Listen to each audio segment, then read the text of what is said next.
Hey hello everyone, welcome back to my another mini blog. তো আজকে ছিল 24 তারিখ সকালবেলা। আমি গেছিলাম ফেব্রুয়ারির 24 তারিখ তারাপীঠে।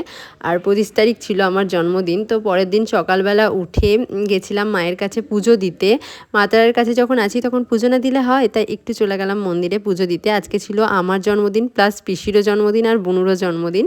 তো তার জন্য গেছিলাম পুজো টুজো দিয়ে বাড়ি আসি দিদির বাড়ি। তারপরে এখানে পূর্বার সাথে একটু দেখা করতে এসেছিলাম। আর রাতের বেলা ছিল একটা বিয়েবাড়ির অনুষ্ঠান, এই দিদির বিয়ের উদ্দেশ্যে গেছিলাম। তো সেখানে গিয়ে তারপরে একটুখানি খাওয়া দাওয়া করার পর বাড়ি আসি। আর বাড়ি আসার পর মেলে একটা সারপ্রাইজ, যেটা ছিল আমার বার্থডে সারপ্রাইজ, কেক কাটিংয়ের জন্য।